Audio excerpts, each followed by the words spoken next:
অঞ্চলৰ পৰম্পৰা ৰক্ষা কৰি যমুনা জলাহত অনুষ্ঠিত হোৱাৰ আকৰ্ষণীয় ম'হ যুঁজ এয়া আমি উপভোগ কৰি আহিছোঁ। এটা কাকীৰ ম'হ, ইটো ইয়াৰ ডাকৰ ঘাটৰে ম'হ। এই ডাকৰ ঘাট যমুনা জলাহত এই দুইটা গুণা ম'হে শিঙেৰে শিং ধৰাই পেলাই যুদ্ধ আৰম্ভ কৰিছে। ইয়াত লোকাৰণ্য হৈছে প্ৰায় এতিয়া বিয়লি, এই বিয়লিৰ সময়তো প্ৰায় 30,000 সহস্ৰাধিক মানুহে এই ম'হ যুঁজ উপভোগ কৰি আছে। এই গুণা ম'হটোৱে দুইটাই গুণা ম'হে যুঁজ কৰিছে, বগা ম'হটোৱে পলায়ন কৰা দেখা গৈছে।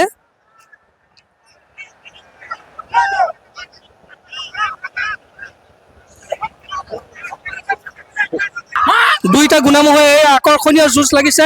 বগা ম'হটোৱে ক'লা ম'হটোক হেঁচি ধৰিছে, কাকীৰ পৰা আহিছে সেই বগা ম'হটো ক'লা ম'হটোক হেঁচি ধৰিছে। গোৱালসকলে ম'হ দুটাক নিয়ন্ত্ৰণ কৰিবলৈ চেষ্টা কৰিছে। দুইটা ম'হে শিঙে আঘাত কৰিছে। এয়া অসমীয়া জাতিৰ পৰম্পৰা, মাঘ বিহুৰ ভোগালীৰ পৰম্পৰা সেই ম'হ যুঁজ অসমীয়া জাতিৰ আৱেগ। উচ্চতম ন্যায়ালয়ৰ নিষেধাজ্ঞা মাঘৰ মাহত সেই ম'হ যুঁজায়, কাৰণ ম'হ নুযুঁজালে সেই ম'হে অন্য লোকক এই মুহূৰ্তত এই সময়ছোৱাত অন্য লোকক অনিষ্ট সাধন কৰিব পাৰে। এই এজন ম'হ যুঁজ চাই কেনেকুৱা অনুভৱ হৈছে আপোনাৰ? ভালেই হৈছে দাদা।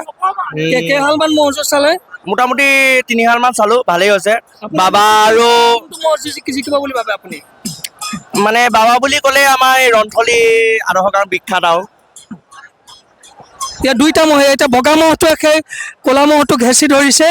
অসমীয়া জাতিৰ সেই আৱেগ, অসমীয়া জাতিৰ সংস্কৃতিৰ পৰম্পৰা অসমীয়া পৰম্পৰা সেই ম'হ যুঁজ। উচ্চতম ন্যায়ালয়ৰ নিষেধাজ্ঞা স্বত্বেও এই গোৱালসকলে ইয়াত ম'হ যুঁজাইছে, কাৰণ তেওঁলোকে কোৱা মতে এই সময়ত ম'হ নুযুঁজালে ম'হ গুণা হয়, ম'হে অন্য লোকক অনিষ্ট সাধন কৰিব পাৰে, গোৱালসকলক অনিষ্ট সাধন কৰিব পাৰে। সেই খং প্ৰশমিত কৰিবৰ কাৰণে তেওঁলোকে ম'হ যুঁজায়। আজি সেই ডাকৰ ঘাটৰ যমুনা জলাহৰ বিখ্যাত পথাৰত এই ম'হ যুঁজ অনুষ্ঠিত হৈছে। এতিয়া আকৰ্ষণীয় ম'হ যুঁজ 20 সহস্ৰাধিক ৰাইজে উপভোগ কৰিছে।